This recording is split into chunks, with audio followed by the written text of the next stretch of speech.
4 pounds. Canelo in the fight, son? We're not thinking about Canelo right now, but I mean, if the fight come across the table, I definitely take that fight. I feel like 165, 168, that's more my natural weight, and it's a lot easier for me to make. So I definitely take that fight.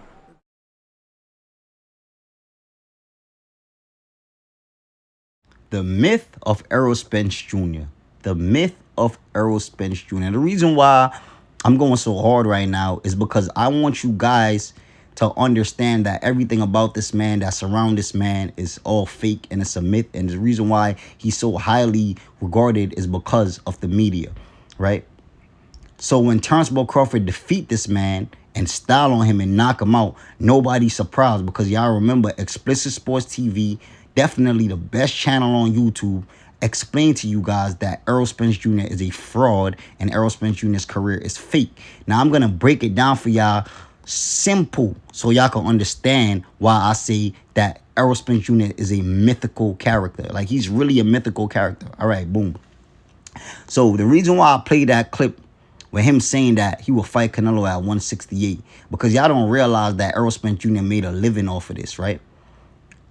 Number one, this man said that, this is the first lie that he said. He said that his natural weight is 165 to 168. So it would be easy for him to make that weight. Cap.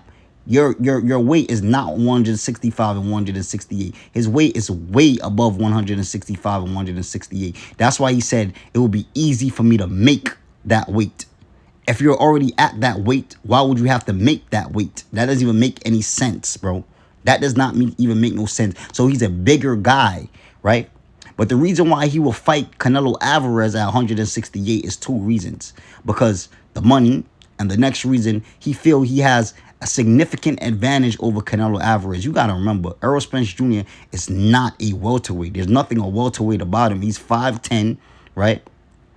And his arm reach is a 72, right? Canelo Alvarez is like 5'7" with a 69 arm reach. So Errol Spence Jr. has a significant advantage over Canelo Alvarez. Errol Spence Jr. made a living off of having a significant advantage over guys.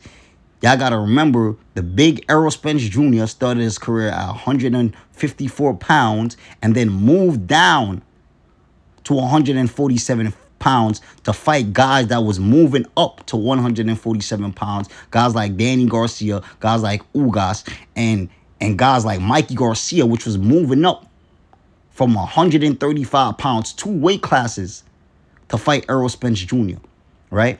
When he faced off against welterweights, right?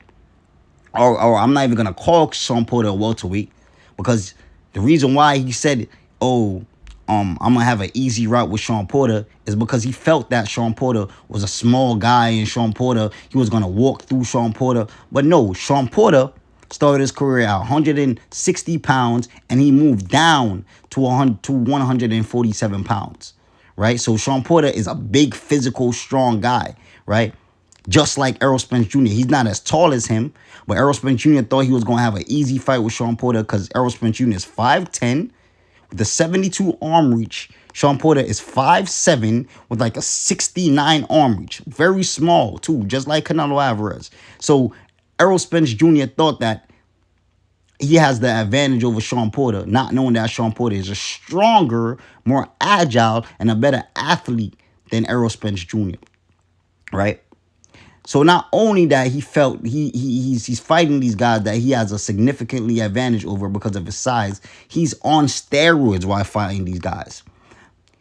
And the reason why I can tell you guys that he's on steroids, and I need somebody to debunk this right now, is this information that they try to sweep under the rug that I consistently keep bringing up to you guys.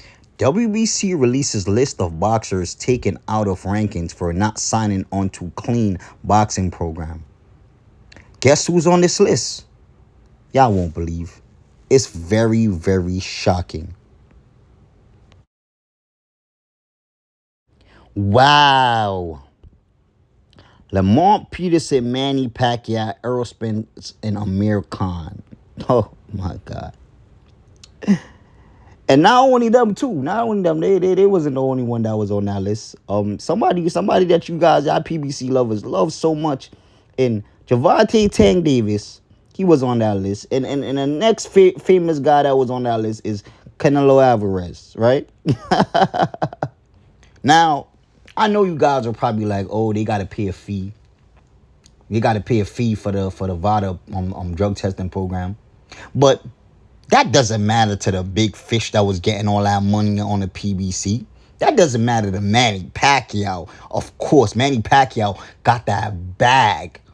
Canelo Alvarez got that bag. I understand Tank, because this was 2018, so we know Tank wasn't really getting that. And I understand Tank.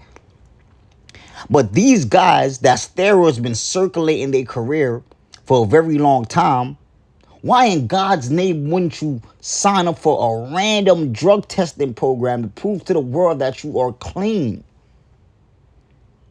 On top of that, guys already got busted for taking steroids on that list. Canelo got busted. Amir Khan got busted. Lamont Peterson got busted. But it's ironic how the guys that Al Heyman adores, the money makers in the face of the PBC, hasn't got busted yet. Manny Pacquiao, Errol Spence Jr. And I ain't gonna put Javante Tank Davis' name in there, because for the simple fact is he was just starting out. He was really getting his name up there in 2018.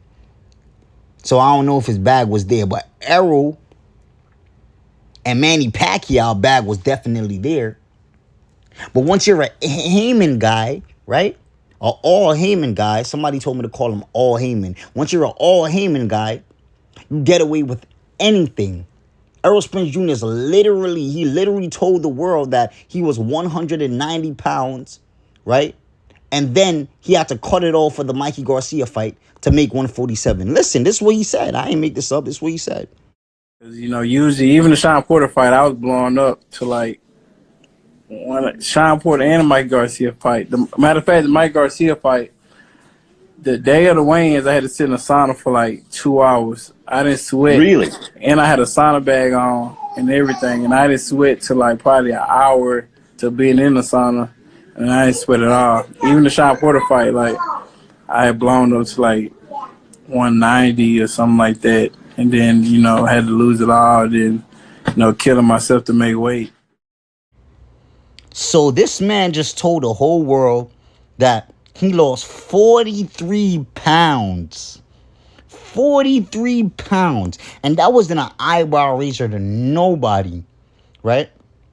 So it's okay. All right, say we're going to give him the benefit of the doubt. Say he lost 43 pounds, right? In a natural way. He lost 43 pounds by running and by doing all of that, by using the sauna bag. You're telling me you're still going to be strong after losing that 43 pounds? Devin Haney struggled to make 135, and you could see it. You could see he wasn't strong at that weight.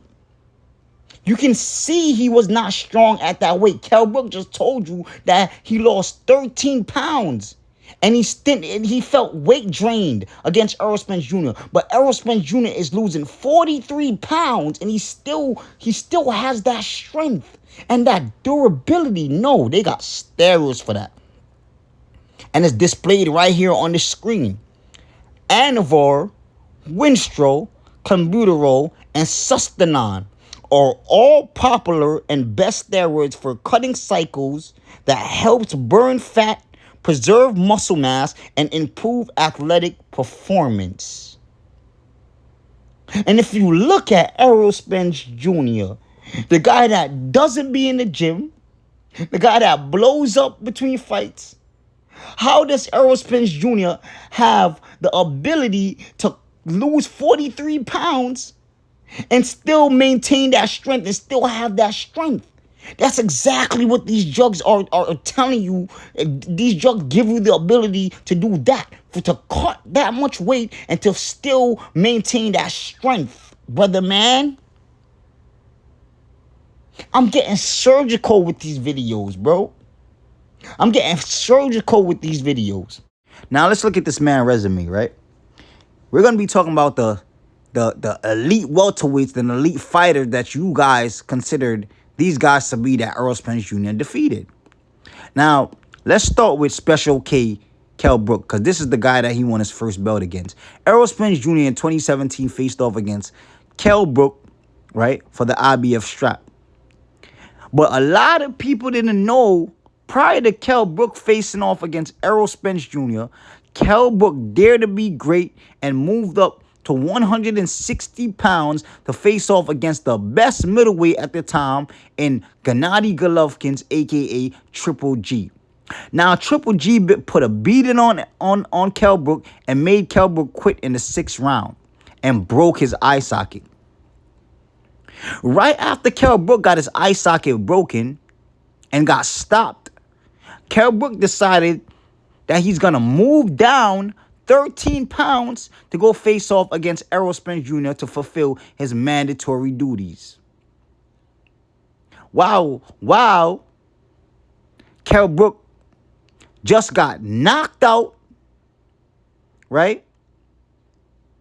Just got his eye socket broken, and he got to lose 13 pounds. So y'all tell me, do y'all think that was a healthy Kell Brook, or that was a defeated man? Mind you, he got to deal with just getting knocked out. So he thinking about that.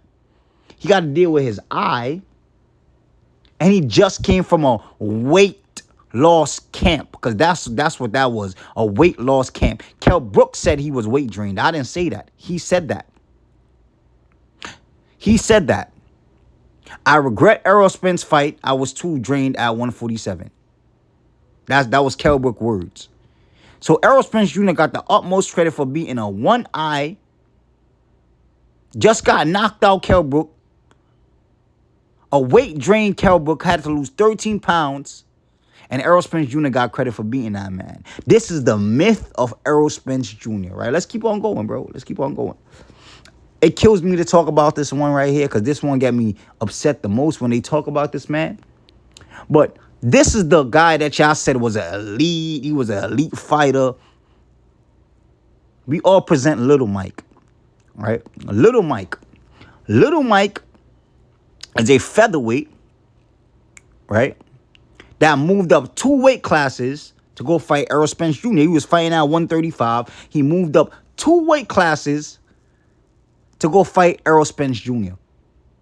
Now, Little Mike stands at 5'6", with a 68 arm reach. Errol Spence stands at 5'10", with a 72 arm reach. So Errol Spence got 4 inches on Little Mike and got a 4-inch arm reach on Little Mike. And Errol Spence Jr. could not stop Little Mike, but he got the most credit in the world for beating on Little Mike. And he wasn't able to hurt Little Mike, but he got the most credit in the world for beating on Little Mike. Now let's keep on going. This is the myth of Errol Spence Jr. Let's keep on going. We got Showtime Shawn Porter. Now, Showtime is a very solid opponent. But we got to talk about Showtime losing to Kell Brook in a good fight, great fight. But Kell Brook beat Showtime in a majority decision. That means 2 judges thought Kell Brook won and 1 thought it was a draw. But there's no way Shawn Porter won that fight, because not 1 judge thought he won that fight. Showtime Shawn Porter then went ahead and faced off against Keith Thurman and lost in a unanimous decision. But by the time Showtime got to Errol Spence Jr., Errol Spence Jr. said that this was going to be the easy route. I'm going to take the easy route and beat Showtime. Errol Spence Jr. was the only elite welterweight that had a split decision with Showtime. That means a judge, not only the judge, a lot of fans thought Errol Spence Jr. lost to Showtime, including my damn self. Ain't no hate. I thought he lost to Shawn Porter. Or the best it could have been for Errol Spence Jr. would be a draw. But it's the business of boxing, right? So those three welterweights, there's three elite welterweights, according to y'all, that Errol Spence Jr. faced was already broken. All of them was already broken. All of them was already broken. Kell Brook just got knocked out, right? Eye socket broke and moved down. Mikey Garcia, he already lost because he's 5'6". Errol Spence Jr. is 5'10", 74 arm reach, 68 arm reach. He already lost. He wasn't suffering no injury, but he already lost. We know he already lost. That he's too little. Way too little. That's why they have weight classes for a reason. Way too little. Way too little, right? And then he went ahead and he faced off against Sean Porter, that already lost twice before he got to Errol Spence Jr. And the two guys that faced off against Sean Porter beat Sean Porter convincingly. But Errol Spence Jr. went life and death with Sean Porter. Even a split decision. Should I keep going? Should I talk about Danny Garcia? Danny Garcia, who never did anything at the 147 weight division, that lost to Keith Thurman and lost to Sean Porter before he got to Errol Spence Jr.? Should I talk about Yordenis Ugas, that already had 4 losses before he got to Errol Spence Jr.? That faced off against Manny Old Pacquiao and couldn't stop him? But Yordenis Ugas, that wasn't even an elite welterweight, was able to hurt Errol Spence Jr., but he couldn't hurt a little 5'5" Manny Pacquiao? Should I talk about him? Errol Spence Jr.'s whole career is fraudulent, bro. Fraudulent. Fraudulent. Fraudulent. I'm letting y'all know this. This video should speak volume. Fraudulent. It's a myth. He's a mythical character. He got famous off the Mayweather sparring story. And I could debunk that. Because you got somebody out here that was there that was saying that never happened. I hit that motherfucker with an uppercut and hurt him. But almost knocked him out. Everybody started saying this, that, and the third about in training camp. Nobody ever seen Floyd Rado in training camp or buckle. I've seen Errol Spence buckle. That's all she wrote, guys. This is the myth of Errol Spence Jr. The sparring story didn't even happen, and that's what made him famous. So everything about Errol Spence Jr. is just fake. Y'all see what I got for y'all. Make sure y'all hit that like button. Make sure y'all share this video if y'all enjoyed this content. July 29th is going to show you why everything in this video was real.